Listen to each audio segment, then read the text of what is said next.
અત્યાર સુધીમાં આપણે પુષ્ટિ ભક્તિ સંપ્રદાયના પાયાથી જે જ્ઞાન મેળવવાની યાત્રાની શરૂઆત કરી તેમાં સૌપ્રથમ આપણે દીક્ષાદાનનો વિચાર કર્યો. સંપ્રદાયનો પ્રારંભ ક્યાંથી થાય?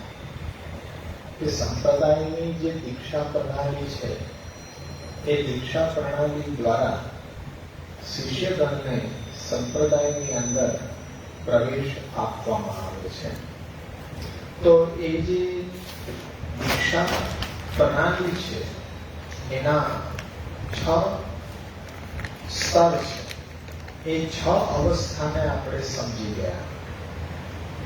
પહેલા દીક્ષાદાતા કેવો હોવો જોઈએ. બીજા સ્તર ઉપર કે દીક્ષા લેનાર જે શિષ્ય છે એની પાત્રતાનો વિચાર કરવો જોઈએ.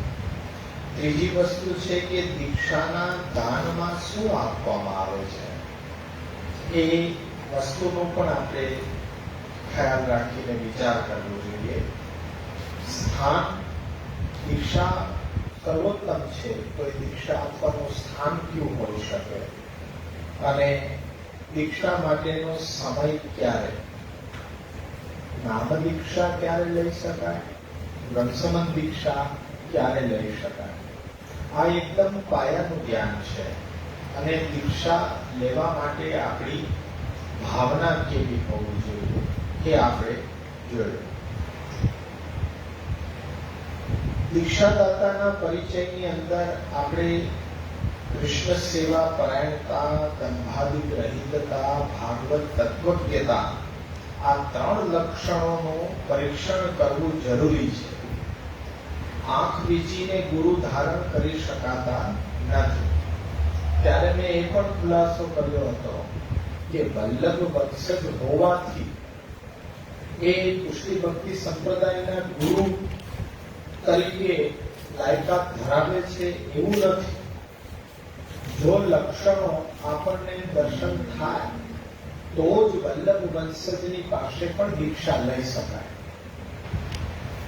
મારી અંદર પણ જો એ લક્ષણો વિદ્યમાન ન હોય તો મારી પાસેથી પણ દીક્ષા લઈ શકાય નહીં.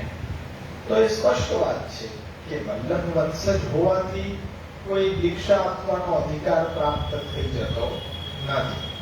દીક્ષા આપવાનો અધિકાર ક્યારે પ્રાપ્ત થાય કે શ્રી મહાપ્રભુજીએ બતાડેલા લક્ષણો कृष्ण सेवा परायणता, दंभादिक रहितता, भागवत तत्वज्ञता, જો આના દર્શન આપણને થાય તો જ એ ગુરુ તરીકે પુષ્ટિ ભક્તિ સંપ્રદાયની અંદર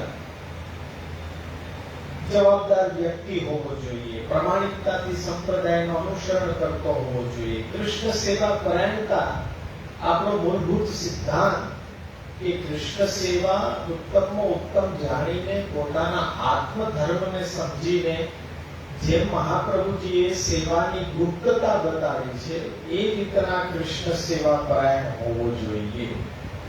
દંભાદિક રહિતતા, સેવા છે એ આપણો આત્મધર્મ છે. સેવાથી કોઈ પદ પ્રતિષ્ઠા, પોતાનો લૌકિક સ્વાર્થ એ સાધવાની વૃત્તિ હોવી જોઈએ નહીં. અને ભાગવત તત્વજ્ઞ હોય તો શ્રીમદ ભાગવતને વેચતો ન હોવો જોઈએ. જો આ ત્રણેય લક્ષણ જરૂરી છે, એક કે બે લક્ષણો નહીં ચાલે. એક લક્ષણ દેખાય તો પૂરતું છે. ત્રણ લક્ષણોનું પાકું કર્યા પછી જ આપણે નિશ્ચય કરવો જોઈએ કે દીક્ષા લેવી કે ના લેવી. ત્યાર પછી પુષ્ટિ માર્ગીય શિષ્યમાં આપણે પુષ્ટિ જીવ છે કેવી રીતના પરખાય? તો જેને માર્ગની અંદર રુચિ છે એ જ ખરો અધિકારી છે. મહાપ્રભુજી સ્વયં આજ્ઞા કરે છે કે અહીંયા એવું નથી કે જેટલા આવશે એ બધાને ફલ પ્રાપ્ત થશે, પરંતુ ફલ કોને પ્રાપ્ત થશે? કે જેના ઉપર ભગવત કૃપા છે એ જ જીવને પુષ્ટિ ભક્તિ સંપ્રદાય થકી ફલ સુધી પહોંચી શકશે. પણ જેના ઉપર ભગવત કૃપા છે એ જીવ અધિકારી છે.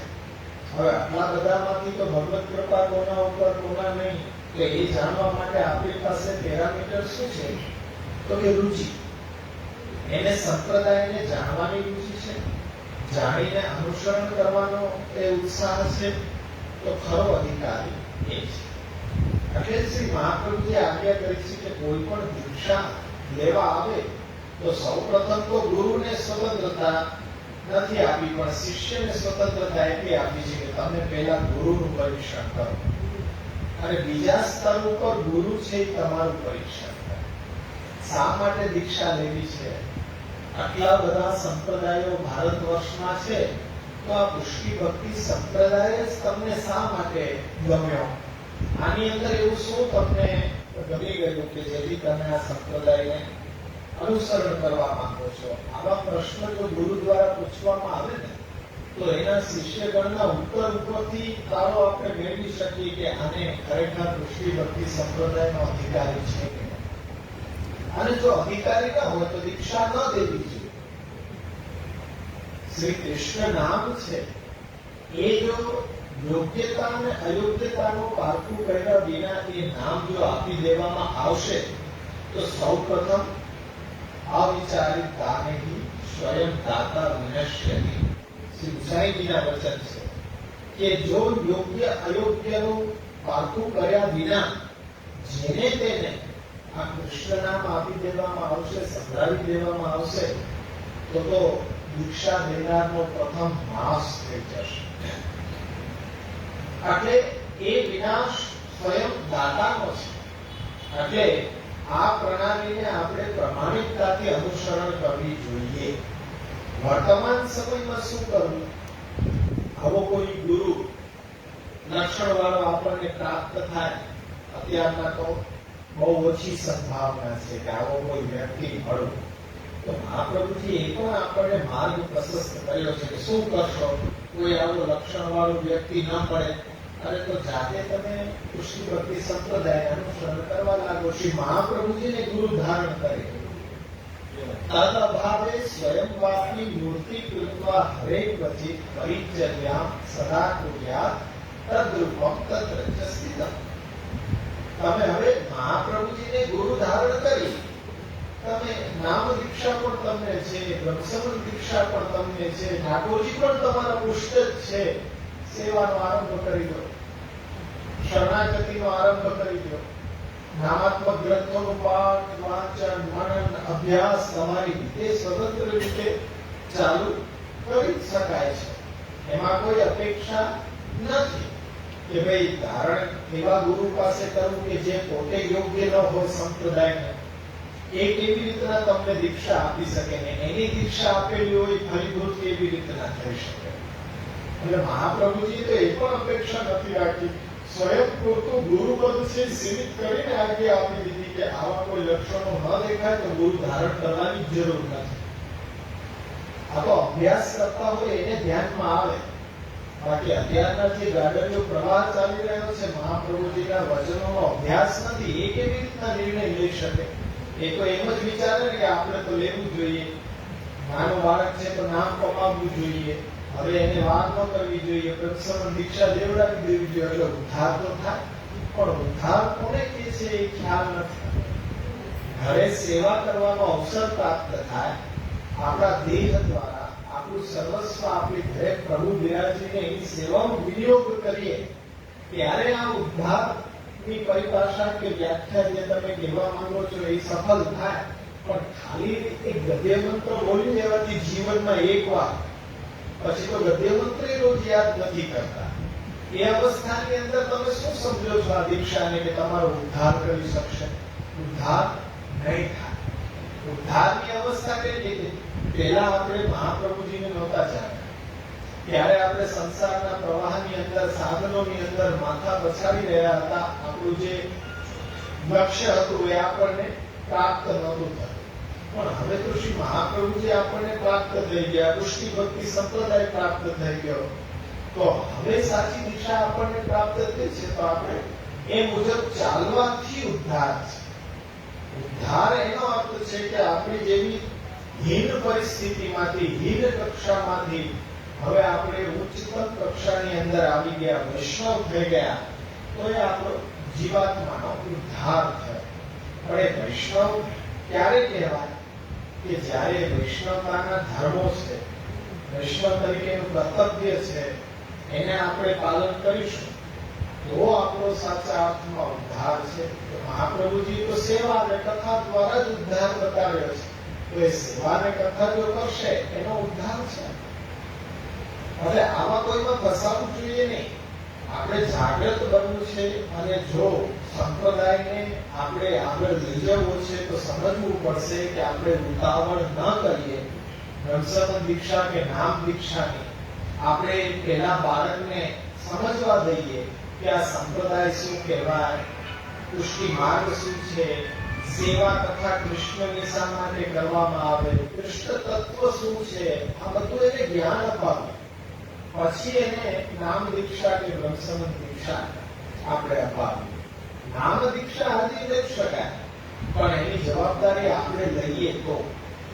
કે નાનપણની અંદર બાળકને જો નામ દીક્ષા અપાવવામાં આવે છે તો એના માતા પિતા અને પરિવારની ફરજ આવે છે કે બાળક જ્યાં સુધી સમજણું ન થાય ત્યાં સુધી એ દીક્ષા એ વડીલો પાસે રહે છે.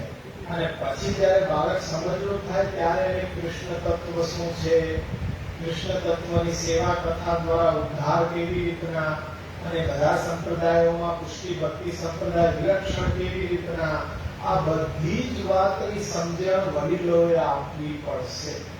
જો એ જવાબદારી નિભાવવા તૈયાર થતા હોય તો બાળકોને નામ દીક્ષા અપાવી શકાય. પરંતુ જો આપણી પૂર્ણ તૈયારી ન હોય, આપણે પણ ભૂલી જઈએ કે આને નામ કમાવી દીધું એટલે આપણને એક પ્રકારનો કર્મકાંડ રૂપ લાગે કે ચાલો હવે વૈષ્ણવ થઈ ગયો, એના બધા દોષ ધોવાઈ ગયા, હવે એનો ઉદ્ધાર થઈ ગયો. હકીકત આ ભ્રમણા છે. ઉદ્ધાર એ રીતના થતો નથી. પણ આપણે પ્રયત્ન કરીશું તો અવશ્ય એ સંપ્રદાયને જાણશે, સંપ્રદાયની સાધના પ્રણાલીને અનુસરણ કરશે. તો એ ફરજ આપણે નિભાવવા તૈયાર હોય ત્યારે બાળકોને નામ દીક્ષા દેવડાવી જોઈએ. આ તો નામ દીક્ષાની વાત તો કહી રહ્યો છું, પણ વાત તો બહુ આગળ વધી ગયેલી છે કે નાના નાના બાળકોને પણ પ્રત્સમન દીક્ષા આપી દેવામાં આવે છે. જે દીક્ષાને આપણે હજી સુધી જીવી નથી શક્યા, બાળકો બિચારા ક્યાંથી જીવી શકશે? એટલે એ બાળકો ઉપર અત્યાચાર ન કરી આપણે એને નામ દીક્ષા સુધી સીમિત રાખીએ. પ્રત્સમન દીક્ષાને તો આપણે પણ અધિકારી નથી અને પ્રત્સમન દીક્ષા લઈ લીધી છે. અને હવે ઉંમરના ઉત્તરાર્ધમાં આપણે સમજ્યા કે ખરેખર ધન સંબંધી કોઈ લેવાની વસ્તુ નથી, જીવવાની એ પદ્ધતિ છે. બ્રહ્મ સંબંધ દીક્ષા એટલે જીવન જીવવાની પદ્ધતિ. તો એ પદ્ધતિને હવે અનુસરણ કરતા થયા તો આપણા બાળપણથી એવું જ જોતા આવ્યા છે કે તમે પહેલા તો કઈ આવું ન કરતા અને તમારે નામ દીક્ષા અને બ્રહ્મ સંબંધ દીક્ષા તો હતી, હવે કેમ આવું કરો છો? તો આપણે સ્વીકાર કરવો પડે કે પહેલા આપણે નહોતા સમજતા, નહોતું જાણ્યું. કેમ નહોતું જાણ્યું? તો ભૂલ આપણી ને. કેમ નહોતા ભણ્યા? ગ્રંથો કઈ હવે પ્રગટ થયા કે પહેલાથી જ હતા? તો કે એ અમને કોઈ કહ્યું નહોતું, તો પછી બધું સામે આવે. તો ગુરુએ તમને ન કીધું કે અભ્યાસ કરવો જોઈએ? જો ગુરુ ન કહે તો કે હા ગુરુએ નહોતું કીધું, તો પછી બ્રહ્મ સંબંધ દીક્ષા શા માટે લીધી?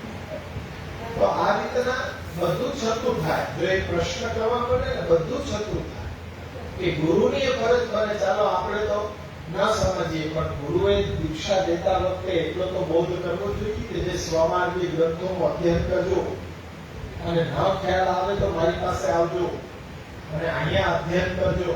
અધ્યયન માટે જ અહીંયા આવવું જોઈએ, બાકી એમને કોઈ બીજા કારણ માટે અમારી પાસે આવવું યોગ્ય નથી. કેવલ અભ્યાસ, એ ગ્રંથોનો અભ્યાસ કરવો છે તો પેલા પ્રયત્ન કરો, પછી કઈ પ્રશ્ન સંશય હોય તો એ આવીને ત્યાં એ પ્રશ્નોની ભેટ કરો. મહાપ્રભુજીને પણ એ જ થતું કે સૌપ્રથમ મહાન પુરુષ છે, કોઈને તો દેવીજી છે, તો સાક્ષાત તે પુરુષોત્તમ શ્રી કૃષ્ણ જ પધાર્યા છે અમારા ઉદ્ધાર માટે, એવા દર્શન થતા. પણ મનનો સંશય તો ત્યાં પણ પ્રશ્ન કરતા. શિષ્ય છે એ પ્રશ્ન કરે તો એની અધિકારીતા નક્કી થઈ જાય કે આ સંપ્રદાયને યોગ્ય છે કે નહીં. મહારાજ ભક્તિ માર્ગ બળો, કર્મ માર્ગ બળો કે જ્ઞાન માર્ગ બળો? આટલા સમયથી મારા મનની અંદર આ સંશય છે, હવે આપને હું આ પ્રશ્ન કરી રહ્યો છું. તો આવી જિજ્ઞાસા કોને થાય? જેને રુચિ હોય એને જ થાય ને. બાકી આમાંથી કોઈ પ્રશ્ન એવો કરી શકે જ્ઞાન જે હોય તે જ્ઞાન માર્ગ કર્મ આપણે જાણીને ફાયદો શું? આપણે ક્યાં અનુસરણ કરવું છે? કે જો આટલામાંથી એકને પ્રશ્ન થયો છે આવો તો એ અધિકારી છે, એને સમજાવવો પણ જોઈએ અને પછી શેષ ઈચ્છા એની શરણે આવવાની હોય તો એને નામ દીક્ષા કે બ્રહ્મ સંબંધ દીક્ષા. બાકી એનો પ્રશ્ન ખુલાસો થઈ જાય પછી મૌન થઈ જાય. પણ પછી એમ કહેશે કે ના હવે મને દ્રઢ થઈ ગયો કે સાક્ષાત શ્રી કૃષ્ણ અમારા ઉદ્ધાર માટે પધાર્યા છે, હવે આપ સૌને લ્યો. ત્યારે આપ સૌને લેતા એટલે જેટલો પ્રશ્ન કર્યો છે એ ત્યાં આપી દેતા. તો આ શિષ્યગણ માટે આપણે જોયું હતું. અને રુચિ થવાનો પ્રકાર છે તો સત્સંગ. રુચિ ક્યારે થશે? કે જ્યારે સત્સંગ થશે ત્યારે રુચિ થશે. સત્સંગમાં બેસશે, પોતે ગ્રંથોનું વાંચન કરશે તો એને રુચિ થશે. એટલે અહીંયા આપણે જોયું હતું કે ગુસાઈજીના શબ્દો કે અવિચારિત દાનિમ સ્વયં દાતા વિનશ્યતિ અને સ્વયં પુરાણોના વચનથી આપણે જોયું હતું કે કૃષ્ણના નામને ભેજનારો વ્યક્તિ પૃથ્વી એમ કહે છે કે હે પ્રભુ મને મારા ઉપર જેટલા પહાડો વૃક્ષો છે એનો ભારથી મને નથી પીડા નથી થતી, પણ એવા વ્યક્તિઓ કે જે ભગવત નામને વેચી રહ્યા છે એવા વ્યક્તિઓ મારા ઉપર એ રહી રહ્યા છે, એના ભારથી હું દુઃખી થઈ રહ્યો. ત્યાં જ બ્રહ્મવેદર્ક પુરાણમાં આગળ પ્રભુના વચનો આવે છે. નજરાયજીને એમ કહે છે કે ઉત્તમો ઉત્તમ બ્રાહ્મણ કેમ ન હોય, પણ જો મારા નામને વેચતો હશે તો અંત સમયે એના મોઢામાં ભગવત નામ આવી શકશે નહીં. એટલે કોઈ પણ સંજોગોની અંદર કૃષ્ણ નામ, કૃષ્ણ સેવા એનો વ્યાપાર શક્ય નથી. જો એનો વ્યાપાર કરે છે તો એ હિન્દ કોટીથી પણ અધમ કોટીનો છે. અનંતમ નરક તક એની ગતિ થશે. પછી ગમે તે હોય વિશેષ વ્યક્તિ, ગમે તેવો કોઈ એનું રક્ષણ કરી શકશે નહીં. જો ભગવત નામને તો કોઈ પણ સંજોગોની અંદર એ વેચવું જોઈએ નહીં. અને જ્યાં નામ વેચાતું હોય ત્યાં આપણે એના ખરીદનાર બનવું જોઈએ નહીં. ભલે આપણને ન આવડે, કીર્તનની લીટી વાંચીએ, પ્રભુને એ વધારે યોગ્ય લાગે છે, પરંતુ ગમે એવા ગવૈયાઓ જો સારા હોય પણ એ પૈસા વિના આવતા ન હોય તો એને આપણે કદાપી બોલાવીએ નહીં કે ભાઈ તમે તો અધંતર નરકના નિવાસી થઈ રહ્યા છો, પણ અમને પણ શા માટે તાણીને લઈ જાઓ છો? એટલે આપણે જો એ લોકોને ન તેડાવીએ, આજે એ લોકો પણ કેવી રીતના ધંધો વેપાર કરી રહ્યા છે, ખરીદનાર બની રહ્યા છે, તો એ લોકો ભગવત નામ વેચનાર બની રહ્યા છે. પોતે તો અધર્મી છે, પણ આપણે એના અધર્મમાં સહભાગી શા માટે બનવું જોઈએ?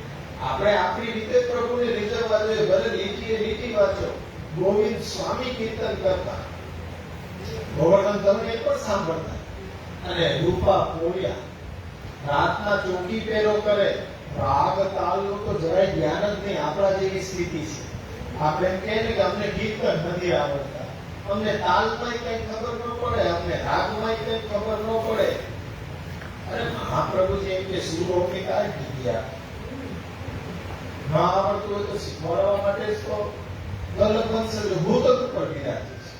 એનું કાર્ય કહે છે ગ્રંથો ન આવડતા, સેવા ન આવડતી તો શીખી તમારી ઘરે તમને એ સેવામાં પ્રવૃત્ત કરવા જોઈએ. હવે રૂપા પોળિયા ખાલી કીર્તનની લીટી એકદમ જોશથી, મોટા અવાજથી રાડો પાડીને બોલે. એટલે કૃષ્ણદાસ અધિકારી એમને રોકી દીધા કે ના, શ્રીનાથજીને પરિશ્રમ પડે. હવે ઓઢવાનો સમય હોય તમે રાડું પાડો તો બિચારા એ તો બોલતા બંધ થઈ ગયા. તો બીજે દિવસે સવારના મંગલા કરાવે છે ગુસાઈજી, ત્યારે એકદમ લાવ નેત્ર અને શ્રીનાથજીને વિનંતી કરી કે આપ કેમ આટલા પરિશ્રમિક છો? તો કે કાલે રૂપા પોળિયાના કીર્તન સાંભળવાનો, એટલે આખી રાત મને ઊંઘ ન આવી. તો ત્યારે તો શું થયું કે ભગવાનને થોડી રાગ તાલ પ્રિય છે, ભગવાનને તો ભક્તનો ભાવ પ્રિય છે.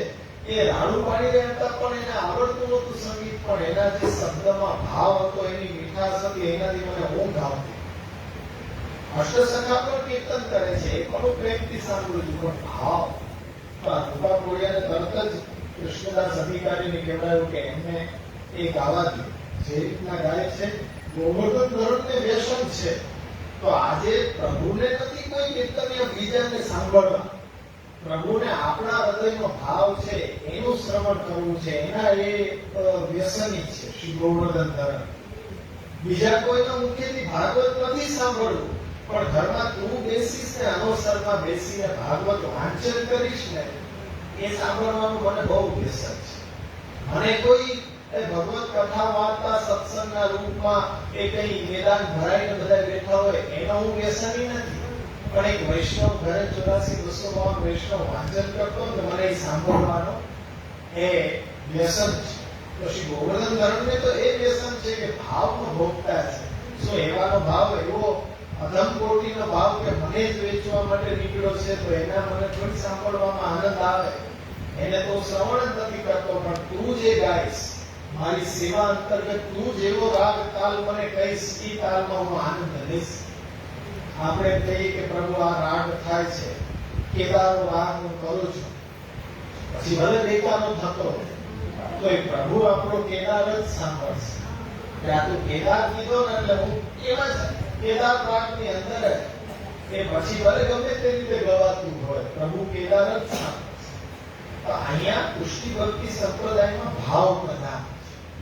ત્યાં જરૂરી નથી કે કલાકાર બની જાઓ, સંગીત આવડી જાય, નહીં. આપણો ભાવ હોવો જોઈએ. સમય સમયના કીર્તન હું પ્રભુને સંભળાવું. ત્યારે એક વાત આપણે નક્કી કરી કે પુષ્ટિ માર્ગીય અનુયાયીએ દેવી પુષ્ટિ સૃષ્ટિનો જીવ હોવો જોઈએ. 25મા પેજ ઉપર માર્ગમાં રુચિ અને જિજ્ઞાસા વાળો હોવો જોઈએ અને પુષ્ટિ માર્ગીય કર્તવ્યનું પાલન કરવા માટે તત્પર હોવો જોઈએ.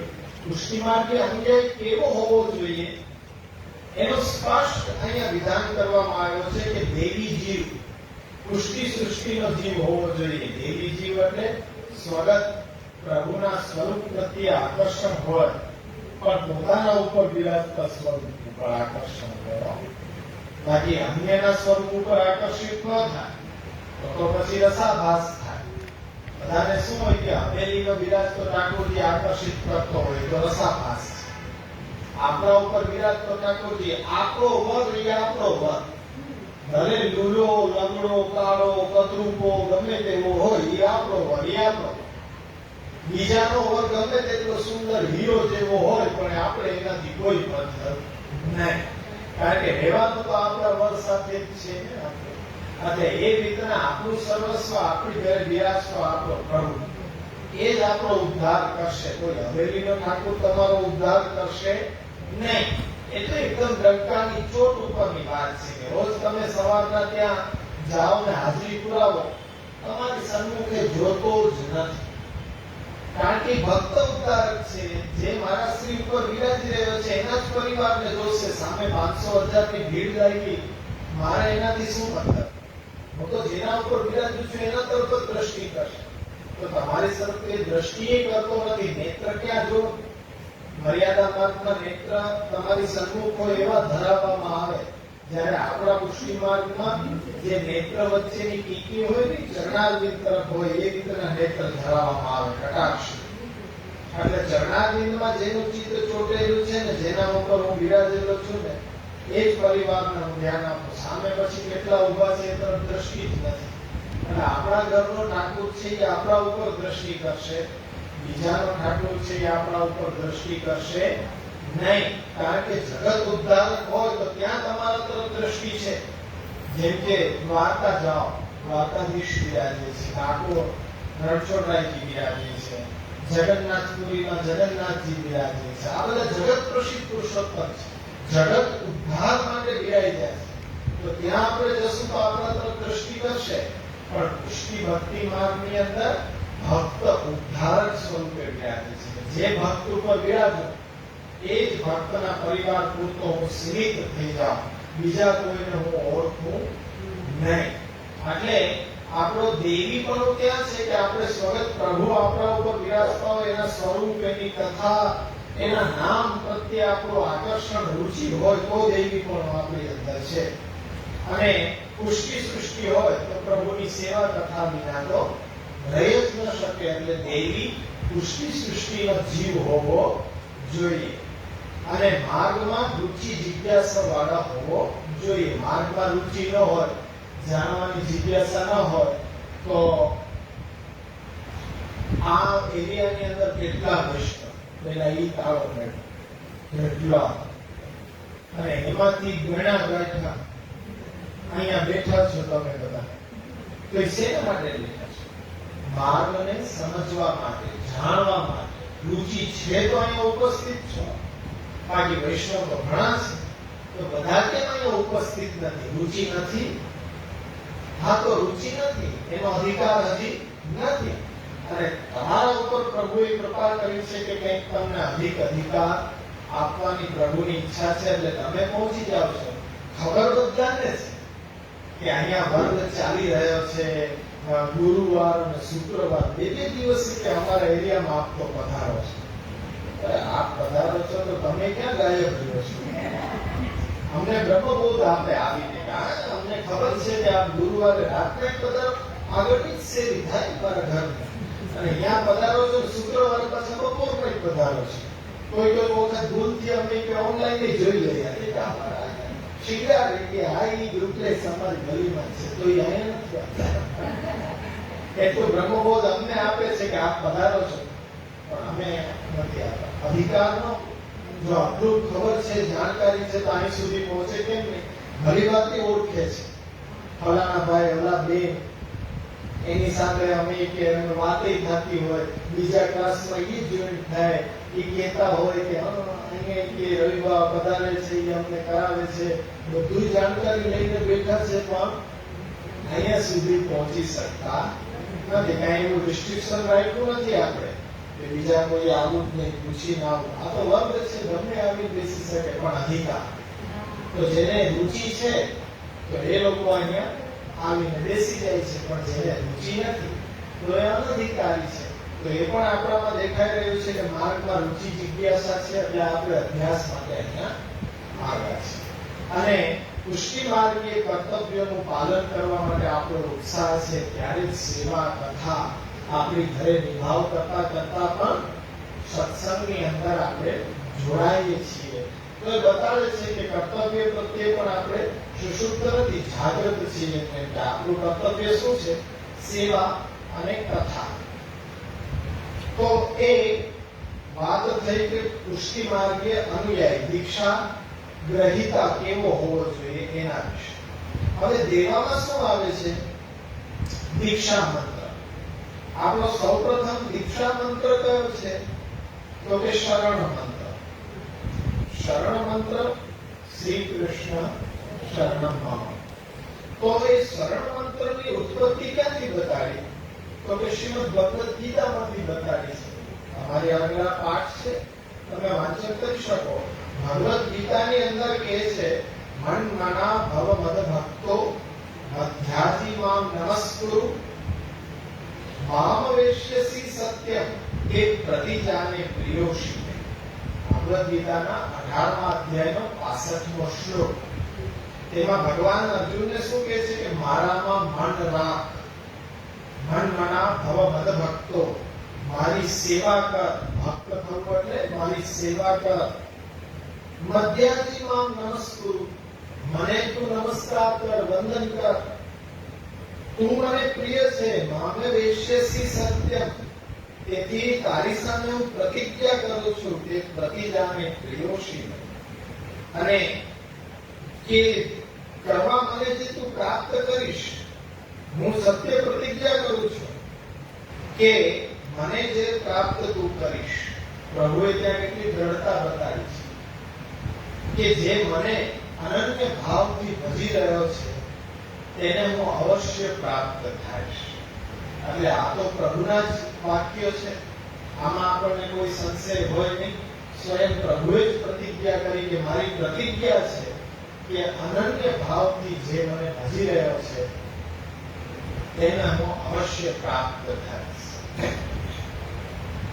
ત્યાર પછી 18મા અધ્યાયનો 66મો શ્લોક કે જે બધાને કંઠસ્થ હોય છે. સર્વ ધર્માન પરિત્યજ્ય મામેકમ શરણમ વ્રજ અહમ ત્વા સર્વ પાપેભ્યો મોક્ષયિષ્યામિ મા શુચઃ. મારા શરણે આવવામાં વિરોધી જેટલા ધર્મો છે એ સર્વ ધર્મનો ત્યાગ કરીને મારા જ શરણે આવ. મારા એકને જ, મામ એકમ એવ, મારા એકને જ તું શરણ આવ, હું તને બધા પાપોથી, એટલે કે મારા શરણમાં આવવા માટે તને જેટલા વિઘ્નો મળશે ને એ બધા વિઘ્ન રૂપ પાપોથી હું તને બચાવી દઈશ. તું ચિંતા ના કર. તો શરણાગતિનો આ પાયાનો ઉપદેશ અર્જુનને આપ્યો છે ભગવાન. આપણો પ્રથમ દીક્ષા મંત્ર કયો છે? શ્રી કૃષ્ણ શરણમ મમ. શ્રી કૃષ્ણ એટલે યુગલ સ્વરૂપ. શ્રી કૃષ્ણ, શરણ એટલે આશ્રય સ્થાન, રક્ષક. તો એ આપણા રક્ષક છે, આપણું આશ્રય સ્થાન છે. એવી ભાવના આપણે દ્રઢ કરવા માટે શું કરવું જોઈએ? તો કે એવમ ચિત્તે સદા ભાવ્ય વાચા ચ પરિકીર્તયે. વિવેક ધૈર્યાશ્રયની અંદર શ્રી મહાપ્રભુજી કહે છે કે શરણાગતિનો ભાવ દ્રઢ કરવા માટે શું કરવું? આપણને રોગ છે ભવ રોગ. એ ભવ રોગને મટાડવા માટે કોણ સક્ષમ છે? તો કે શ્રી મહાપ્રભુજી. તો શ્રી મહાપ્રભુજી શું આપણને ઔષધ આપી રહ્યા છે હાથમાં? ઔષધ બતાવી રહ્યા છે કે એવમ ચિત્તે સદા ભાવ્ય. પ્રભુનું શરણ ગ્રહણ કર્યું છે ને, તો પ્રભુનું હૃદયથી તમે ભાવન કરતા રહ્યો. ચિત્તમાં સદા એમની નામ, રૂપ, ગુણ, લીલાને વિચારતા રહ્યો, ચિંતન કરતા રહ્યો. વાચા ચ પરિકીર્તય, વાણી દ્વારા સતત એનું ઉચ્ચારણ કરતા. વાણી દ્વારા ઉચ્ચારણ થાય ને એ ભાવના આપણા હૃદયની અંદર એ આકાર લે. એટલે શ્રી કૃષ્ણ શરણમાં આપણે બોલતા રહીએ સતત, તો એ શરણની ભાવના આપણા હૃદય ઉપર અંકિત થઈને રહે. એ શરણની ભાવના કેવી રીતના દ્રઢ કરવાની છે? તો કે સતત અષ્ટાક્ષરને બોલતા રહેવું જોઈએ. નવરત્નમાં મહાપ્રભુજી અંતિમમાં સાધન અને ફલ એક કરીને ઉપદેશ આપ્યો. તો ત્યાં તસ્માત સર્વાત્મના શ્રી કૃષ્ણ શરણમ મમ વદત અભિરેવ સતતમ સ્થેય વિદ્યેવ મે મતિ. અહીંયા આપણે અર્થ કરીએ ને તો કે સર્વાત્મ ભાવે શ્રી કૃષ્ણ શરણમ મમ છે એ સતત બોલતા રહેવું. હવે સતત બોલતા રહ્યો તો પછી બીજું લૌકિક કાર્ય કરવું કેવી રીતના? અન્યથા વાણીનો પણ પ્રયોગ કરવો પડે ને. તો ત્યાં ગુસાઈજી સ્વયં પોતાના વિવૃતિની અંદર ટીકાની અંદર સમજાવે છે કે મહાપ્રભુજીનો હાર્દ શું છે. જો વ્યાખ્યા ભણવાથી આ ફાયદો છે કે મહાપ્રભુજીના શબ્દો એકદમ સરળ છે પણ એનો અર્થ ગાંભીર્ય બહુ ઊંડું છે. જો આપણે વ્યાખ્યા ગ્રંથો ન ભણીએ તો ખબર ન પડે કે સતત બોલવાની આજ્ઞા કરે છે. તસ્માત સર્વાત્મના નિત્યમ શ્રી કૃષ્ણ શરણમ મમ વદત અભિરેવ. પાછું વદત એટલે બોલવું, અભિરેવ એટલે અટક્યા વિના સતત. કેવી રીતના શક્ય છે? ગુસાઈજી સમજાવે છે કે મહાપ્રભુજી આમ કેમ આજ્ઞા કરે?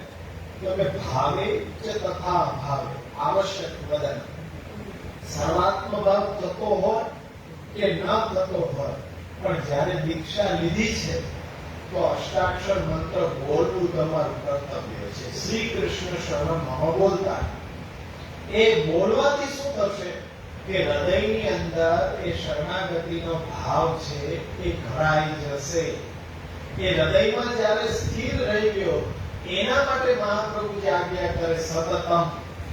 એટલે સતત તમારા હૃદયમાં શ્રી કૃષ્ણના આશ્રયની ભાવનાનો વિચાર રહેવો જોઈએ. એ ચલિત થવો જોઈએ નહીં. બીજા બધા કામ કરો પણ એની અંદર શરણાગતિનો ભાવ ચલિત થવો જોઈએ નહીં. કારણ કે જ્યારે વાણીથી વધારે ભગવત નામ લેશો એમ આપણા હૃદયમાં એ પ્રભુની શરણાગતિનો ભાવ દ્રઢ થશે. આટલું સરળ આપણને ઔષધ આપ્યું. બોલતા રહ્યો શ્રી કૃષ્ણ શરણમ મમ અને હૃદયની અંદર એ ભાવ આકૃતિ લેશે. પરંતુ આ શરણાગતિના ભાવને તમારે રક્ષણ કરવાનો છે. રક્ષણ કેવી રીતના કરવાનો? ચોકસાઈ લેવાય કે ગમે તે કાર્યમાં કે ગમે તે પરિસ્થિતિમાં આ શરણાગતિનો ભાવ આપણા હૃદયમાંથી ચલિત ન થઈ જવો જોઈએ. ત્રિવિધ સ્તર ઉપર મનસા વાચા કર્મણા. મનથી તમે સતત પ્રભુના આશ્રયની ભાવના રાખો, વાણીથી સતત બોલતા રહે. બે સ્તર ઉપર તો બરોબર છે પણ કર્મ તમારા આચરણની અંદર પાછો શરણાગતિનો ભાવ છે એ દર્શન થવો જોઈએ. આપણે બોલવાની જે રીત છે એમાં એમ જ કહીએ છીએ કે આ તો ભગવત કૃપા છે અને પ્રભુ કરાવી રહ્યા છે એટલે મારાથી થઈ રહ્યું છે. નિમિત્ત મને બનાવ્યો છે. પ્રભુની આ બધી લીલા છે. દરેક વખતે આપણે યશ પ્રભુને જ આપવાનું. સામગ્રી સુંદર તમને આવી રહ્યા છે અને ના, એ તો પ્રભુને આરોપવી છે એટલે પ્રભુ કરાવી રહ્યા છે. બાકી અમને ક્યાંથી સામગ્રી આવે? તમે સેવા બહુ સુંદર કરો છો. અરે સેવા અમે શું કરીએ? અમે તો પેટ ભરીએ છીએ, બીજું કઈ કરીએ છીએ. એટલે સેવા અમારી સેવા થોડી છે. હંમેશા વાણીની અંદર આપણે જે ચોકસાઈ રાખીશું તો વ્યવહાર કર્મ આપોઆપ કંટ્રોલ થશે. પણ જો વાણીની અંદર વાચાળતા આવી ગઈ તો ક્યારે શરણાગતિનો ભાવ ચલિત થઈ જશે એની કોઈ ગેરંટી નથી. હવે એક ઉદાહરણ આપો. 84 વર્ષોમાં વૈષ્ણવજીઓ ભગવતીઓને પણ જો ક્ષતિ થતી હોય તો હવે આપણી તો શું વિશ્વાસ હોય? એ તો અષ્ટપ્રહર પ્રભુની નામ રૂપ લીલા ગુણની અંદર તલ્લીન રહેતા. તો એ વૈષ્ણવથી જો ચૂક થતી હોય તો આપણે કેટલી ચોકસાઈની જરૂર છે? ત્યાં જમીન માપણી કરવા માટે સાહુકાર આવ્યો. ગુસાઈજીની સેવકની એક ડોકરી ઝૂંપડીની અંદર સેવા કરી રહી હતી. અને નાનકડી ઝૂંપડી હતી. સાહુકાર એમ થયું કે એટલો ટુકડો તમે રાખી દો ને, એ જમીન આપણે નથી લઈ. અને રાજી થઈ ગઈ ડોકરી. અને બહાર આવીને એનાથી કહેવાય ગયું કે તમે મને જીવાડી. અરે તમે મને જીવાડી એટલે એની શું વિશાળ કે ઈ જીવાડે. જીવાડનાર તો અંદર બિરાજી રહ્યો છે, ઈ કેમ ભૂલી ગઈ? પાછી અંદર આવી તો ઠાકોરજીએ રોકી દીધી કે હવે તું મારી એક પણ વસ્તુને અડવા લાયક રહી નથી. હવે આ બધી વસ્તુ લઈને હું તો મહાપ્રભુજી ગુસાઈજી પાસે જઈ રહ્યો છું. કારણ કે તે અન્યાશ્રય કર્યો. તે તો સાહુકારને એમ કીધું કે એ તને જીવાડનાર છે, તો હવે મારો અહીંયા શું રોલ? હવે હું તો અહીંયા બિરાજુ કે ન બિરાજુ, તારો તો હવે સાહુકાર તને જીવાડનાર થઈ ગયો, આશ્રય શિથિલ થઈ ગયો. તો એ કક્ષાના ભગવદીઓને પણ જો ભૂલ થતી હોય, આ તો બધું નાટ્ય છે, છતાં પણ આપણા માટે ઉપદેશ છે કે આપણે કેટલી ચોકસાઈની જરૂર પડે. શ્રી હરિરાયજીએ પ્રથમ શિક્ષાપત્રના પ્રથમ શ્લોકની અંદર જ કેટલી સુંદર આજ્ઞા કરી છે કે ભાઈ વચનને નિરુદ્ધ કરો, આવશ્યક હોય એટલું જ તમે બોલો. વધારાનો વાણીનો પ્રયોગ કરવો એ આપણા ભાવ માટે એ હાનિકારક છે. એટલે જેટલું બોલવાની લૌકિકમાં આવશ્યકતા છે એટલું જ બોલો. બાકી ભગવત નામમાં વાણીનો વિનિયોગ કરો, જેનાથી શરણાગતિનો ભાવ છે ચલિત ન થાય. વાણીનો એવો ધર્મ છે કે હૃદયનો ભાવ, હૃદયનો ધર્મ વાણી દ્વારા બહાર નીકળી જાય. એને હૃદયની અંદર રાખવા માટે વાણીનો ઉપયોગ ઓછો કરવો જોઈએ. જ્યાં ચાલે નહીં એમ જ હોય ત્યાં જ બોલવું જોઈએ. નાહકમાં વાણીનો પ્રયોગ વૃથા શા માટે કરવો જોઈએ? એનો ઉપયોગ વધારે વાણી છે તો પછી ભગવત નામમાં કરો ને. ધોળપદ ગાઓ, કીર્તન ગાઓ, સવારના જપાઠ કરો, બપોર પછી નવરા છો તો 84, 212 વૈષ્ણવની નામાવલીનું ધોળ બોલો. ઠાકોરજી કોઈ પ્રસન્ન થઈ જશે. એવા ભગવદીયનું નામોચ્ચારણ આપણે કરીએ ને તો પણ આપણને એમના હૃદયનો ભાવ સ્પર્શે. આ પેલા વૈષ્ણવનો નિત્ય નિયમ, નિત્ય ક્રમ હતો કે અનવસરમાં તો ખાલી બેઠા જ ન રહેવું, કઈ ઠાકોરજી સંબંધિત કઈ ક્રિયા કરતી રહેવી, કાં પછી આપણા ધોળ પર, કાં શ્રીમદ ભાગવત, કાં ષોડશ ગ્રંથ, કઈ જોતો રહે બધું ઠાકોરજી મય જ કરતા રહેવું, જેથી કરીને અન્યથા વિચાર, વાણી, વર્તન, વ્યવહારનો પ્રસંગ જ ઉપસ્થિત ન થાય. જે પણ આપણે કરીએ એ બધું ઠાકોરજીના સંબંધ વાળું હોવું જોઈએ. કાં ફૂલની માલા ભરતા હોય, શિંગાર બનાવતા હોય, કાં ધોળપદ ગાતા હોય, મન છે, ચિત્તવૃત્તિ છે, માનવી જોઈએ. તો શરણાગતિનો ભાવ છે દ્રઢ રાખવો ત્રિવિધ સ્તર ઉપર જરૂરી છે. એના ઉપાય માટે મહાપ્રભુજી રસ્તો બતાડે છે. એવં ચિત્તે સદા ભાવ્ય વાચા ચ પરિકીર્તયે. વાણી દ્વારા સતત અષ્ટાક્ષરનું ઉચ્ચારણ કરો અને હૃદયથી ભાવના કરો કે શ્રી કૃષ્ણ આપણા રક્ષક છે. હવે તમે કોઈ દવા લ્યો છો તો સાથે પરેજી પણ જોઈએ. પરેજી વિના કેમ દવા, કોઈ ઔષધ અસર ન કરે. ડોક્ટર પણ તમને એમ કહે છે કે દવા લો છો પણ સાથે સાથે ધ્યાન રાખજો ખાવા પીવા. વધારે તીખું તળેલું ન ખાતા. જો એ ખાતા રહ્યા તો ઔષધ છે એ અસર નહીં કરે. અહીંયા મહાપ્રભુજી પણ એમ બતાડે છે કે શરણાગતિનો ભાવ દ્રઢ કરવો છે ને ત્રિવિધ સ્તર ઉપર, તો પહેલા તમે ઔષધ લ્યો પણ સાથે સાથે પરેજી. પરેજી કેવી રીતના કે અન્યસ્ય ભજનમ તત્ર સ્વતોગમનમેવ ચ પ્રાર્થના કાર્ય માત્રેપી તતો અન્યત્ર વિવર્જયેત. એટલે કે અન્ય કૃષ્ણને છોડીને અન્ય દેવી દેવતા, મંત્ર, તંત્ર, ઉપાસના એમાં મન ચલાયમાન ન થવું જોઈએ. અન્ય દેવી દેવતાઓના દેવાલયે સામે ચાલીને જવું જોઈએ નહીં. અને એની પાસે આપણા દુઃખ દૂર કરવા માટે, સુખ પ્રાપ્ત કરવા માટે હાથ લાંબો કરવો જોઈએ નહીં. આ પરેજી છે. એક બાજુ તમે ઉત્તમમાં ઉત્તમ ઔષધ દવા લ્યો છો અને બીજી બાજુ જો પરેજી નથી પાલન કરતા તો શરણાગતિનો ભાવ દ્રઢ થશે નહીં.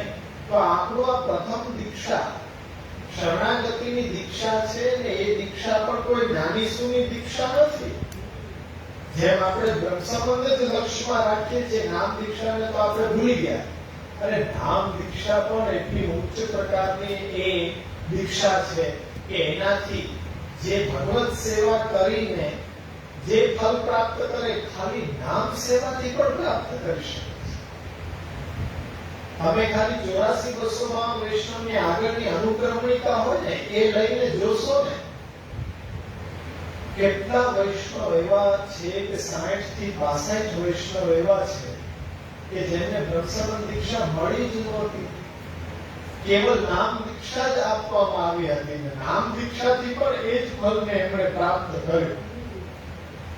ખાસ એ જોવું જોઈએ કે અધિકારી હોય, જે પાત્ર જેટલું હોય એટલું જ એમાં સમાઈ શકે.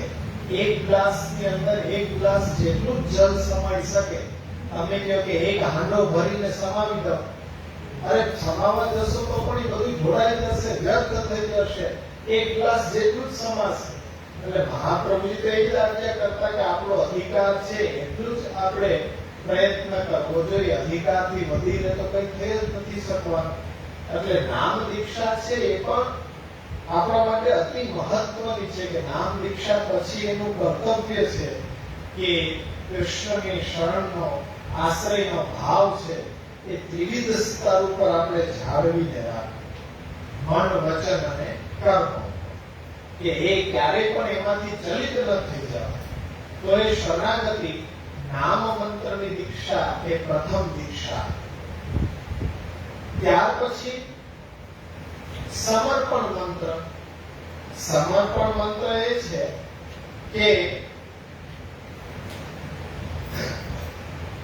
સમર્પણ મંત્રની ઉત્પત્તિ કેવી રીતના થઈ? તો મહાપ્રભુજી એક વખત બ્રજ પરિક્રમાની અંદર મધ્યરાત્રિના સમયે શ્રાવણ શુદ્ધ એકાદશી ને દિવસે મધ્યરાત્રિનો સમય હતો. બીજે દિવસે પવિત્ર બારસ હતી. મહાપ્રભુજી વિચાર કર્યો કે પ્રભુએ આજ્ઞા કરી છે કે દેવી જીવોને મારા શરણે લાવો. હવે દેવી જીવને તો આપણે પ્રભુને તો પ્રભુ સાથે જોડવા છે, પણ બ્રહ્મ છે એ નિર્દોષ છે અને અહીંયા જીવ છે સંસાર આસક્ત હોવાથી પ્રબલ, એટલે દોષયુક્ત છે. તો નિર્દોષને આ સદોષ વસ્તુ કેવી રીતના અંગીકાર કરાવે? આનો વિચાર આપ કરી રહ્યા હતા. આપણે એક લીલા નાટ્ય છે, આપણા જેવા જીવો માટે મહદ ઉપકાર છે. મહાપ્રભુજી પણ બ્રહ્મસંબંધ આપી શકતા હતા, પણ આપે વિચાર કર્યો કે આગળના જે જીવો છે ને એ મહાત્મયને ઓળખશે, એટલે કઈક મહાત્મય પ્રગટ કરવું જોઈએ આ સમર્પણ મંત્ર. એટલે એ ચિંતા કરી રહ્યા હતા ત્યારે ઠાકોરજી સ્વગત પ્રગટ થઈને જેમ સારસ્વત કલ્પમાં બ્રજભક્તોને સુખ દેવા માટે આપ ગોકુળની અંદર પધાર્યા, કોઈએ વિનંતી નહોતી કરી. એ જ રીતના પાછી દેવી જીવો ઉપર નિર્હેતુ કૃપા આપે વિચારી અને સાક્ષાત આપ ત્યાં પ્રગટ થયા. અને એ પ્રગટ થઈને આપે ત્યાં મહાપ્રભુજીને ગદ્ય મંત્ર આપ્યો કે આ મંત્ર હું આપી રહ્યો છું, જે જીવને આપ આ મંત્ર સંભળાવશો એ જીવ નિર્દોષતાને પ્રાપ્ત થશે, મારી સેવા કરવાનો અધિકારી બનશે અને મારી સેવા દ્વારા મારા સ્વરૂપાનંદ ભજનાનંદનો આનંદ લેશે. તો આ એક સમર્પણ મંત્ર આખો પ્રગટ થયો. અને મહાપ્રભુજી સાથે જે આ વાર્તાલાપ પ્રભુનો થયો, મહાપ્રભુજી મહત કૃપા આપણા ઉપર વિચાર કે એ સમય જે વાર્તાલાપ થયો એનો આખો ગ્રંથ રચાઈ ગયો, સિદ્ધાંત રહસ્ય. એ સિદ્ધાંતના રહસ્યને મહાપ્રભુજીએ દેવીજીઓને આપી દીધું કે ખરેખર મારા અને પ્રભુ વચ્ચે શું વાર્તાલાપ થયો એ તમને સંભળાવવો છે. તો મહાપ્રભુજીએ પ્રથમ શ્લોકની રચના કરી, બાકીના જે શ્લોકો છે બધા ઠાકોરજીના સાક્ષાત શ્રી ગોવર્ધન ધરણના એ વચનો છે, બ્રહ્મ સંબંધ કરણાત સર્વેશામ દેહ જીવયો ત્યાંથી લઈને સાક્ષાત ભગવદ વાક્ય અને તેનો અર્થ આપણે કરી શકીએ, સમજી શકીએ કેટલો આપણને દાન શ્રી મહાપ્રભુજી કર્યું છે. આ સમર્પણ મંત્ર છે, પણ એટલું આપણે સમજવું જોઈએ કે આનો અધિકારી કોણ? તો કે જેને પોતાના ઘરે ઠાકોરજી પધરાવીને મહાપ્રભુજીના સિદ્ધાંત પ્રમાણે પોતાનું સર્વસ્વ પ્રભુને સમર્પિત કરીને જો બ્રહ્મસંબંધ જીવવાનો જો ઉત્સાહ છે એને જ આ દીક્ષા લેવી જોઈએ. કૃષ્ણ સેવા જેને પોતાના સ્વગૃહમાં કરવી છે એને જ બ્રહ્મસંબંધ દીક્ષા લેવી જોઈએ, બીજાને લેવાની આવશ્યકતા નથી. આ દ્રઢતાથી સમજી લો. પુષ્ટિ ભક્તિ સંપ્રદાયની અંદર બ્રહ્મસંબંધ દીક્ષા બધા માટે નથી. કેવલ અને કેવલ જેને ઘરની અંદર પ્રભુની સેવા, પ્રભુના સ્વરૂપાનંદ ભજનાનંદનો આનંદ લેવો છે એ સેવાના અધિકાર માટે બ્રહ્મસંબંધ દીક્ષા છે. અને એને જ આ બ્રહ્મસંબંધની દીક્ષા છે, એના દ્વારા એ પ્રભુની સેવાનો અધિકાર પ્રાપ્ત થશે અને એનો સંબંધ કૃષ્ણ સાથે થશે. બ્રહ્મ સંબંધ તો અત્યંત પ્રારંભિક કક્ષાનો સંબંધ છે, આપણને નિર્દોષતા પ્રાપ્ત કરાવવા માટે. જે મેલું વસ્ત્ર હોય એ એકવાર ધોઈ દો તમે, પછી શું કાયમી એ મેલું થાય જ નહીં? એવું થોડી હોય. પાછા ધૂળના રજકણો લાગે તો મેલું થઈ જાય, રોજે રોજ ધોવું પડે.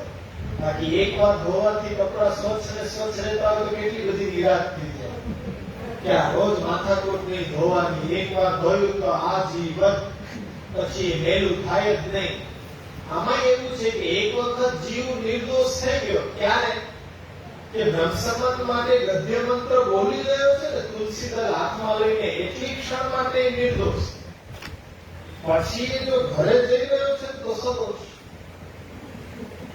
જે મેલું કપડું ફરીથી મેલું થઈ શકે, નિર્દોષ થયેલો જીવ સદોષ પણ થઈ શકે. એ નિર્દોષતાને જાળવવા માટે શું કરવું પડે? કપડાને મેલું થતું અટકાવવા માટે શું કરવું પડે? રોજ ધોવું પડે. તો અહીંયા સદોષતા ન આવે અને નિર્દોષતા કાયમી જળવાય એના માટે કરવું શું? ભગવત સેવા. અને જે ભગવત સેવા નથી કરતા એ તો પાછા સદોષ થઈ ગયા ને, બધા મેલા થઈ ગયા છે. કારણ કે બ્રહ્મસંબંધ લઈ લીધું પછી ભગવત સેવા ન કરી એટલે પાછા સદોષ થઈ ગયા. એટલે હવે જો જે દિવસે બ્રહ્મસંબંધ લીધું 50 વર્ષ પહેલા છે અને 50 વર્ષ પછી સેવામાં જોડાશે તો ત્યારે પાછી નિર્દોષતા પ્રાપ્ત થશે. એટલે આપણો ક્રમ એવો જ છે કે ગદ્ય મંત્રની અંદર બોલાવેલો મંત્ર ભૂલાઈ ગયો હોય તો દીક્ષા તિરોહિત થઈ ગઈ. પુનઃ પાછું એ ગુરુ પાસે જઈને એ દીક્ષા મંત્ર સાંભળવો પડે. પણ હવે તો ભૂલે ચૂકે એવો પ્રયત્ન તો કરાય નહીં. પણ જ્યાંથી આપણને એ શ્રદ્ધા હોય કે ત્યાંથી જો એ પુનઃ સાંભળીને યાદ કરીએ ત્યારે આપણી સુસુપ્ત દીક્ષા ફરી જાગૃત થઈ જાય અને પાછા ભગવત સેવાની અંદર આપણે પ્રવૃત્ત થઈ શકીએ. એટલે જ એવો નિયમ રાખવો જોઈએ કે કમસે કમ આટલું તો કરવું જોઈએ કે ગદ્ય મંત્રને તો યાદ રાખવો જોઈએ. પછી તમે ડંકો વગાડતા કરો કે અમે તો બ્રહ્મસંબંધ મંત્ર એ બ્રહ્મસંબંધ લઈ લીધું છે. અરે નથી બાપા, બ્રહ્મસંબંધ દીક્ષા મંત્ર જ યાદ નથી તો પછી શા માટે તમે કેવી રીતના એ દીક્ષા રહી ગઈ? આપો નોટ અને પેન અત્યારના બધા અને લખો ગદ્ય મંત્ર બધા. હવે યાદ જ ન હોય તો કેવી રીતના લખશો? કેટલા અક્ષર થાય એ ખબર છે? 84. પણ લખવા બેસે ત્યારે 85 અથવા 82. તો આ તમે નથી શીખ્યા બરોબર. કેવી રીતના બ્રહ્મસંબંધ ટોળે ટોળા ભેગા કરીને બધાને બ્રહ્મસંબંધ આપી દીધો. તમને ગદ્ય મંત્ર આવડો કે ન આવડો એનો ક્યારેય પ્રશ્ન કર્યો? તમારા દીક્ષાદાતાએ તમને પ્રશ્ન કર્યો કે તમને ગદ્ય મંત્ર કમસે કમ એટલું તો આવડે છે કે નહીં? એ ભૂલી ગયા છે. તો હવે દીક્ષા રહી ક્યાં? પુનઃ પ્રયત્ન હવે કરવો પડશે કે દીક્ષા મંત્ર આપણે સાંભળીએ. આપણે દીક્ષા મંત્ર એને મંદિરની અંદર પધરાવી લઈએ. રોજ વાંચન કરીને સમર્પિત કરતા રહેશો ને તો પણ કંઠસ્થ થઈ જશે. હવે નથી શીખ્યા તો પાપા પગી કરો.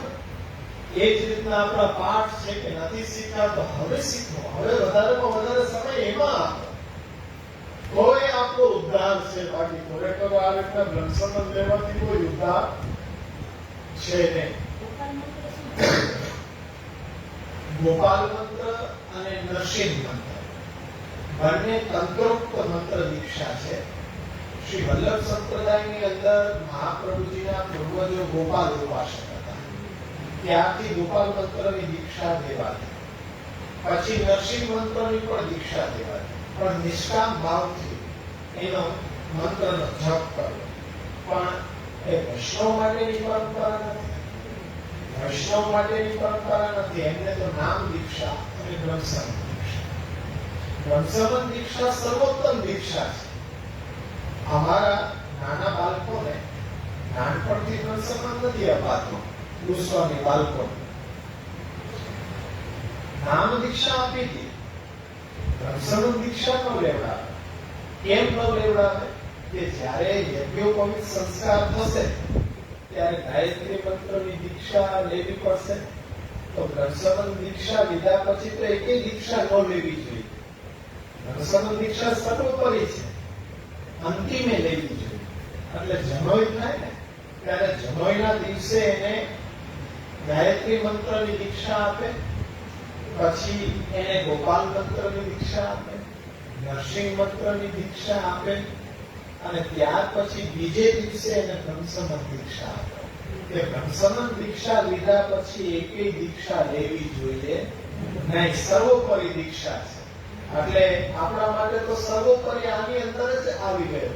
પણ ગોપાલ મંત્ર, નરસિંહ મંત્ર એ તંત્રોક્ત ઉપાસના પ્રકારની અંદર છે કે એની ઉપાસના અનુષ્ઠાન બધું થઈ શકે, નિષ્કામ ભાવથી આપણે કરવાનું હોય.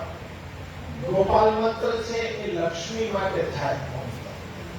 ઠાકોરજી વેણુ વગાડે, પાછળ ગાય ઉભી હોય અને પાછળથી ગાયનું મુખ આગળ ઠાકોરજીના ચરણ ચાટે, એને ગોપાલ. એ ચિત્ર સામે રાખી અને એ મંત્રનો અનુષ્ઠાન થાય. એટલે લક્ષ્મી સહસ્ર લીલા સેવ્યમાં અંકલાને આપણા માટે તો એ જ સ્વરૂપ બિરાજી રહ્યો છે કે એનું સેવન કરીએ તો પછી હવે લક્ષ્મીજી માટે કેમ એ ઉપાસનાના અલગ અલગ પ્રકાર છે. તો એ બધા સકામ ઉપાસનાના પ્રકાર છે. ના, એ યોગ્ય નથી. અત્યારના તો એ અધિકારી પણ નથી. એટલે એમાં આપણે ચલાયમાન થવું જોઈએ. કૃષ્ણાસ્ત્રીનો પાઠ એટલે તો રોજ કરીએ છીએ. દેશ કાલ દ્રવ્ય મંત્ર કરતા કર્મ અત્યારના કંઈ પણ સિદ્ધ થઈ શકે છે નહીં. ભલે ગોપાલ મંત્રની દીક્ષા આપે, નરસિંહ મંત્રની આપે, બીજા ત્રીજા મંત્રની આપે, પણ પહેલા જે આપે એનામાં તો હોવું જોઈએ. કુવામાં હોય તો અવેડામાં આવે. હવે મંત્ર શક્તિ રહી જ નથી તો મંત્ર આવે ક્યાંથી? શક્તિ આવે ક્યાંથી? ગમે એટલા તમે એને એ પાછળથી સંપુટ આપે રાખો ને મંત્ર શક્તિ આવશે ક્યાંથી? ત્યારે તિરોહિત જ થયેલા છે મંત્રના દેવતા. બધા ધારણ કરવાની વિધિ કોઈ ધારણ કરી શકતો નથી. આજે કોણ એવો છે કે મંત્ર દીક્ષાના નિયમો બધા જાણતો હોય? કોણ એવો છે કે જે મંત્ર સિદ્ધ કરી શકે? એક ગાયત્રી મંત્ર સિદ્ધ કરવું હોય ને તો 24 લાખ મંત્રનો જપ કર્યો. 24 લાખ મંત્ર માટે તમારે 108 માળા રોજની કરવી પડે. સૂર્યની સાક્ષીમાં કરવી પડે. અને સૂર્યની સાક્ષી પછી રાત્રિના જ ભોજન થાય. સવારના તો કરવાનું જ ન હોય. આટલું રોજ કરો ને તો 1 વર્ષ પછી એ મંત્ર સિદ્ધ થાય. ઈ દરમિયાન તમારે પલંગ ઉપર કે ગાદી ઉપર સુવાય નહીં. આસન પાથરીને ભૂમિ ઉપર શયન થાય. ત્યાં સુધી દાઢી, વાળ, નખ કંઈ કપાય. ત્યાં સુધી જ્યાં અનુષ્ઠાન કરતા હોય એ સ્થાનથી બહાર ન નીકળાય. આ હોલથી બહાર ન નીકળાય. તમારે આ હોલની અંદર જ વર્ષ દિવસ રહેવું પડે. અને એ દરમિયાન તમને કોઈ અડી ન જવું જોઈએ. આડી જાવ એટલે પાછું રિસાયકલ પાછું ચાલુ થાય. તમે કહો આ ભારી કરી 11 મહિના થયા હતા ને હવે તમે અડી લીધો પાછા 11 શક્ય જ નથી આજે થઈ શકે. અને એ સિદ્ધિ થાય ત્યારે જઈને થાય. હવે આખો દિવસ 18 કલાક મંત્ર જપે, બોડી એટલે પ્યુરિફાઈ થઈ જાય આખે આખું, કે બીજું કોઈ કામ જ ન કરે વર્ષ દિવસ સુધી 18 કલાક જપવું પડે ત્યારે 108 મોડા થાય. 24 અક્ષર પછી બીજો પારો ફરે. હવે એટલી વાર એક રૂમમાં બેસીને 18 કલાક સુધી જપ કોણ કરી શકે? એ વર્ષ દિવસ સુધી. અરે એક દિવસે કરી દો ને તોય એ પેલો પાર. પણ આપણે મહાપ્રભુજી કેટલી સરળ બતાવી, અષ્ટાક્ષર શ્રી કૃષ્ણ શરણમ બધું જ આવી. જેના થકી મંત્ર છે એ જ આપણો આશ્રય છે. હવે બીજા બધા મંત્ર શું કરવાના? એક મંત્ર જેના દ્વારા એ શક્તિમાન છે એ જ શક્તિ આપણો આશ્રય છે. તો હવે તો આપણા હાથમાં બધું જ આવી ગયું. એટલે આપણા જે આ મંત્ર છે એ બંને મંત્રની માળાઓ કરવાનો પ્રકાર આપણા જપપાઠની અંદર રહેલો છે. અષ્ટાક્ષર મંત્ર અને ગદ્ય મંત્રની પણ માળા કરવાની હોય. કમસે કમ માળા ન થઈ શકે તો 10 વખત તો બોલવું જ જોઈએ. શાસ્ત્ર એમ કહે છે કે જે મંત્રની માળા એ ન કરવાની હોય, ન થઈ શકે સમય તો 10 વાર ગણીને ખાલી બોલી. અને એમાં પણ જો ન બોલી શકાતું હોય તો એક વખત તુલસી સમર્પણ કરવા વખતે તો બોલો, તો પણ આપણી દીક્ષા તો કમસે કમ ટકી રહે. આ તો બોલવું જ નહીં. એક માળા ન કહી શકે તો 10 વાર બોલો, અને 10 વાર ન બોલી શકો તો એક વાર તો બોલો. મંદિરની સન્મુખ ઉભા રહીને બોલો કે સેવા થાય ત્યારે અમે ન હોઈએ, અમે આવીએ ત્યારે ઠાકોરજી બોલી ગયા હોય. અને તમે જાઓ તો મંદિરની સન્મુખ ઉભા રહીને બોલીને જાઓ. પણ બોલવાના તો પ્રકાર ઘણા બધા છે. તો એ દીક્ષા મંત્ર તો જ કે જો આપણને સ્મરણ રહેશે તો જ દીક્ષા ટકશે, અને તો જ એ દીક્ષા આપણને દિશા સૂચક બની શકશે. અન્યથા તો લીધી કે ન લીધી એ બરોબર છે. તો આપણો આ ધ્યેય મંત્ર છે કે આ દીક્ષા પ્રણાલીમાં નામ મંત્ર અને સમર્પણ મંત્ર, આ બે દીક્ષાઓ આપણી મૂળભૂત દીક્ષાઓ છે. એ આપણે અત્યારના જોયું. હવે એનો દીક્ષાનો સમય, દીક્ષા સ્થાન અને ઉપક્રમ એ 3 આપણે આવતા વખતે સમજીશું. અને ત્યાર પછી હવે પુષ્ટિ માર્ગીય જીવન કેવું હોવું જોઈએ એના તરફ આપણે આગળ વધીશું. આ અત્યંત પ્રારંભિક છે.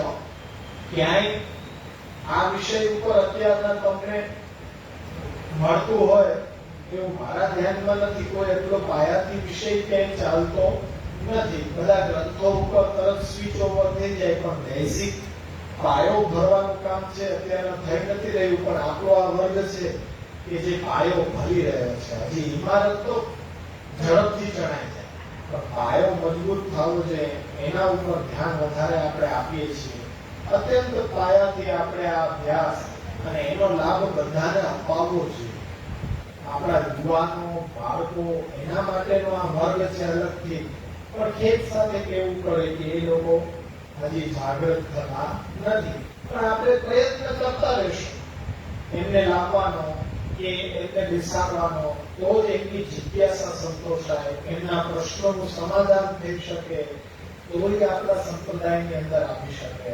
તમારે બધાએ પણ એટલો જ પ્રયત્ન કરવાનો કે કમસે કમ અહીંયા ન પહોંચી શકે તો લાઈવના માધ્યમથી ઘરે તો જોડાય. ઘરે પણ લાઈવ ન જોડાઈ શકે તો પછીથી તો સાંભળે. અને પછી જે પ્રશ્ન છે તો તમારા થકી કે લાઈવમાં કોમેન્ટ બોક્સમાં પણ એ પ્રશ્ન મૂકીને પૂછી શકે છે. તો આટલા આપણે એને પ્લેટફોર્મ આપી રહ્યા છીએ. અને આપણે પણ પ્રયત્ન કરવો જોઈએ કે આપણા યુવાનો અને બાળકો છે એ સમજે. હવે નાના નાના શોર્ટ વિડીયો, એના દ્વારા વૈદિક સનાતન પરંપરા શું છે એ બાળકને સમજાવવું હોય તો ખાલી 5 મિનિટનો કે 2 મિનિટનો જ વિડીયો હોય છે. એ તમે એને સંભળાવી દો. એના દ્વારા એને નોલેજ મળશે કે પણ એકદમ પાયાથી શરૂઆત કરી છે, કે અત્યંત 1-1.5 કલાકે ન બેસી શકે તો 2 જ મિનિટ છે. એ રોજે રોજ મુકાય છે સિરીઝ કે વૈદિક સનાતન પરંપરા શું છે. ત્યાં સુધી ભગવદ ગીતાને આપણે જાણતા હતા. હવે વૈદિક સનાતન પરંપરાને એકદમ સ્ટેપ બાય સ્ટેપ નામ સાથે કે વૈદિક એટલે શું, સનાતન એટલે શું, વૈદિક સનાતનના મૂળ સિદ્ધાંતો કેટલા છે, એ સિદ્ધાંતો હવે કેવી રીતના શું કહે છે આપણને, એના ઉપર હવે કર્મનો સિદ્ધાંત શું છે, જ્ઞાન શું છે, પછી ભક્તિ શું છે, એકદમ ક્રમ કે જે નોલેજ નથી તમે અપાવી શકો છો. તો એ યુવાનો સુધી ને બાળકો સુધી કમસે કમ 2 મિનિટ તો સાંભળી શકે. 2 થી 3 મિનિટનો જ હોય છે વિડીયો, પણ આપણે ફોરવર્ડ કરવા જોઈએ, એના સુધી પહોંચાડવાનું કાર્ય આપણા બધાનું છે.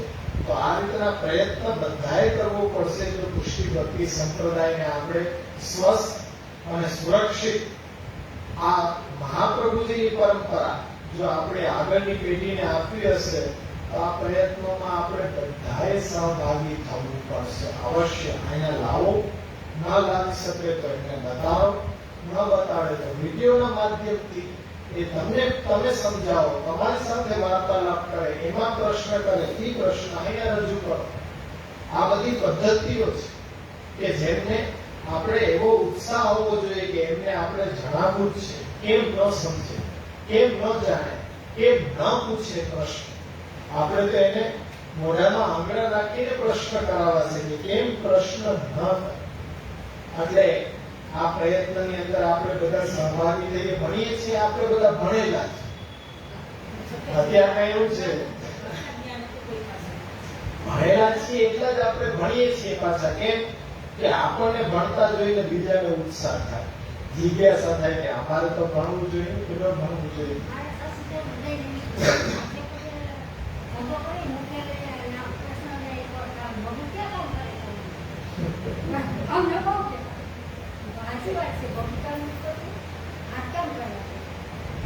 એટલે એ હોવું જોઈએ કે આજે બાળકો જેટલો સમય ભણવામાં ભણવું જોઈએ, પ્રથમ એની જરૂરિયાત છે, પણ મોબાઈલમાં પણ વધારે સમય કાઢી રહ્યા છે.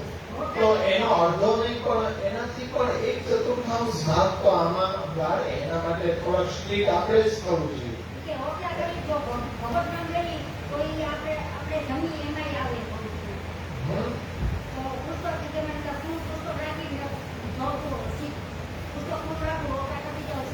પ્રાચીન પરંપરા આખી હતી, હવેના કોણ સાંભળે છે કે કોણ ગાય છે, કોણ માને છે. પેલા તો કયું માનતા. આજે પેલા એ ટકવા જોઈએ ને ઘરમાં, એવો કઈ કયો ને તમે. હા, પણ આપણે હવે એ વિચાર કરવા જઈ ભેગા થઈએ છીએ કે એને આપવા માટે આપણે શું કરવું જોઈએ. એ જ વિચારોનું આદાન પ્રદાન. આ વર્ગની આધારશિલા શું હતી કે તમારા પ્રશ્નો ઉપર જ ચાલે, વિષય કઈ નહીં, ચોખ્ખી ડિબેટ. તમારો જે સંશય હોય અહીંયા મૂકવાનો, આમ કેમ, આમ નહીં ને આમ કેમ. એના માટે આ તો પછી તમે છાના છપ થઈને બેસી જાઓ તો કાંઈક તો મારે તો બોલવું જ પછી. એટલે એ તમારા પ્રશ્નના સમાધાન માટે જ આ યુવા વર્ગ હતો કે આજે યુવાના મનમાં જે જે કઈ સંશયો છે આપણા સંપ્રદાયને લઈને, તો એ અહીંયા પ્રસ્તુત કરે અને એને આપણે મહાપ્રભુજીના આપણા આચાર્યોના વચનો આધારિત જવાબ આપીએ પ્રમાણે, જેથી એને સમજ પડે અને એ આમાં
પરીક્ષા યુવાનો જોવે તો એમ થાય કે માજી ભણી શકે તો આપણે કેમ ન ભણી શકીએ?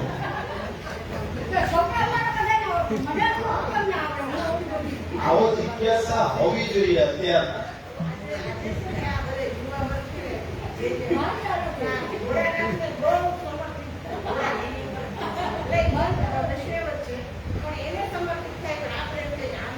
જાણ્યા નથી, સમજતા નથી, એટલે સર્વધર્મ સંભાવ જેવી ભાવના, જ્યાં ભોગ વિલાસ મળે કે આપણું બધું પૂર્ણ કરે એમ હોવું જોઈએ. પેલા તો શ્રદ્ધા હોવી જોઈએ. મહાદેવજીમાં છે સારી વાત છે, પણ મહાદેવજીને અનન્ય છો, મહાદેવજીથી શું પ્રાપ્ત કરવા માંગો છો, ક્યારે પ્રાપ્ત થશે? અમારામાં તો એ પણ આવે કે જે તે દેવતાને તમે માનો, ભજો, પણ એ ક્યારે પ્રસન્ન થાય, એનાથી ફળ ક્યારે મળે, એ સમજવા તમને હોવી જરૂરી છે. આપણો 12 ગ્રંથ, એમાં એ વિષ્ણુ અને શિવ બેની ઉપાસનાના પ્રકારને મહાપ્રભુજીએ બતાવ્યું છે. ત્યાં સુધી તદિયત્વ અને તદાશ્રય ન કેળવાય ત્યાં સુધી એ દેવતા પ્રસન્ન થઈ શકે નહીં. એટલે અત્યારમાં તો શું છે કે બધું એક પ્રવાહમય ચાલી રહ્યું છે. એક નવરાત્રીમાં દેવીની ઉપાસનામાં લાગી જાય, જન્માષ્ટમીમાં કૃષ્ણમાં લાગી જાય, શ્રાવણ મહિનાના સોમવાર મહાદેવજીમાં લાગી જાય, જ્યાં આવે એ લાગે. એ કોઈ દિશા નથી. ક્યાં જવું છે ભાઈ? જ્યાં બસ જાય ત્યાં જશે. જ્યાં બસ જાય ત્યાં જાવ, બસ તો ગમે ત્યાં જશે. તમારું તો લક્ષ્ય નિશ્ચિત હોવું જોઈએ, એ નથી. એટલે આપણે લક્ષ્યને બતાવવા માટે અહીંયા કોઈ એવો ભેદ નથી કે મહાદેવજીને માનતા હોય તમે, પણ એ ધીરે ધીરે સમજ્યા. આપણે અન્ય ઉપાસનાની અંદર હતા, પણ હવે મુકામ વસ્તુ એ છે કે એના માટે કોઈ અત્યારથી એવું ઓપ્શન નથી કે ન માનવા, કે એ તો યુવાનોને કહેવાય પણ નહીં. પણ આપણે ધીરે ધીરે આપણો વાતનો મુદ્દો મૂકા, એના ઉપર એના વિચારો શું છે એને આપણે સુધારતા જવાય તો અવશ્ય આવી શકે. એ અધિકારી હશે અવશ્ય આવશે. આશ્રયનું બદલાન કરીએ.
Shri Goswami Paramatayan